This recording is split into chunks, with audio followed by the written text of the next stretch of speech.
I've shown footage of emulation in some of my past videos, especially RPCS3, and that's because I love this emulator, and as someone who grew up with the PS2 and the PlayStation 3, I treasure both PCSX2 and RPCS3 probably more than any other emulator out there. However, while previously I've shown what I would consider pretty good results, today I'm gonna display a less than stellar one. You see, recently I declared that I was going to revisit the entire Yakuza series, which I still intend on doing. Right now I'm playing Yakuza Kenzan on RPCS3, and so far it's been decent. It's a little slow at compiling shaders, but I don't have much to complain as far as general results. Although in all likelihood, this will likely be the last Yakuza game I will emulate, and that's because with the exception of Dead Souls, every other Yakuza game after this is tagged as in-game in the compatibility list. Now, in-game doesn't necessarily mean that it's completely broken and unplayable. It just means that it may have some major bugs and performance issues that make the experience less than ideal to play. With the PlayStation 3 Yakuza games, they seem to have a common issue in which they freeze a lot. Very often you will play them and out of nowhere it'll just crash, and in my experience I actually had to close the entire program because it became unresponsive. But to be honest, as much of a hard blow as this may sound, it may not be that big of a deal. In fact, conveniently, this may actually be the right spot to start jumping to my PlayStation 4, and that's because even if the Yakuza games were in a playable state, I'm not sure if I would even prefer to emulate it over playing it on a console, because the remasters, for the most part, I would consider them superior experiences visually. The biggest advantage is in the frame rate. The PlayStation 3 games run at 30 frames per second, which is half of what we're getting on the PlayStation 4. The only visual improvement would be in the resolution if your computer is capable of upscaling to 1440p or 4K, but at that point you might as well just buy the PC versions if you want to play them at 4K. However, that doesn't necessarily mean that emulating these games has no value. There are actually some legitimate reasons for why preserving the experience of the original games is important. The Yakuza 3 remaster, for example, has some missing content. Well, to be honest, even the localized PlayStation 3 version actually cut back on a lot of content, mainly sub-stories, minigames, and even some hostesses. So there's an even more compelling argument for emulating the original Japanese version. As far as Yakuza 4, the best reason has to do with the fact that in the remaster, the actor that played Tanimura is different, and that's because the original one, Hiroki Narimiya, a couple of years ago was accused of having possession of cocaine. Eventually it was disproven he was completely innocent, but that scandal discouraged him from ever wanting to work in the entertainment industry due to how betrayed he felt getting framed for something like that.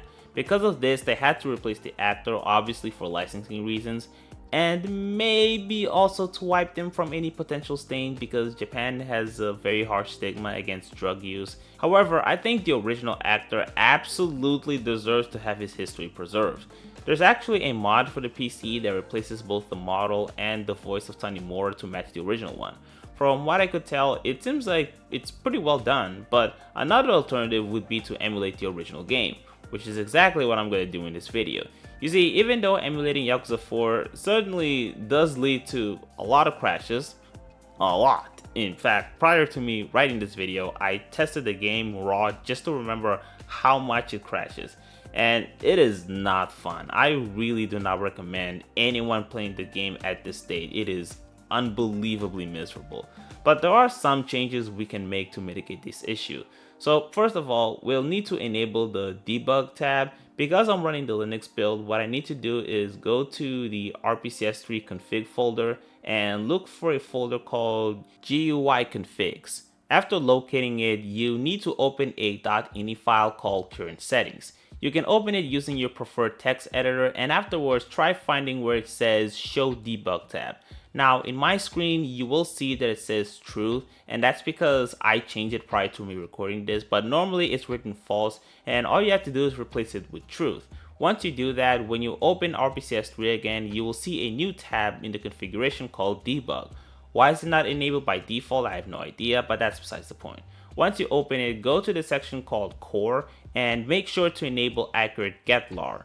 Another piece of advice I would like to give you is make sure to only make these changes as a custom configuration for Yakuza 4 alone, just in case any of these changes negatively affect other games.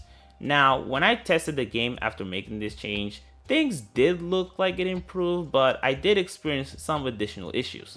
For one, what the fuck is up with those white borders? These things show up even during gameplay. Another weird thing that happened to me was my controller was running out of battery, so I decided to plug in my USB cable, but as soon as I did that, the game crashed tremendously.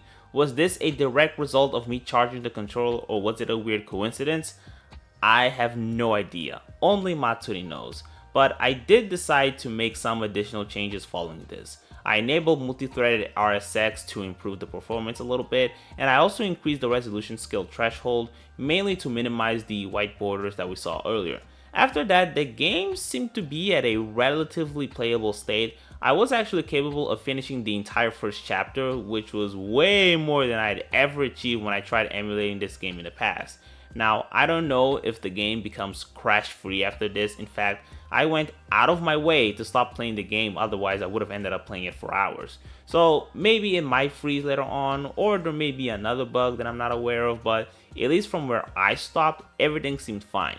But right now, I mainly have to focus on Yakuza Kenzan, it's my biggest priority, and other than that, wish me luck on my emulation endeavor, because if there's one thing I've learned is that you never know what bullshit will come in your way. Other than that, I hope you all have a good day.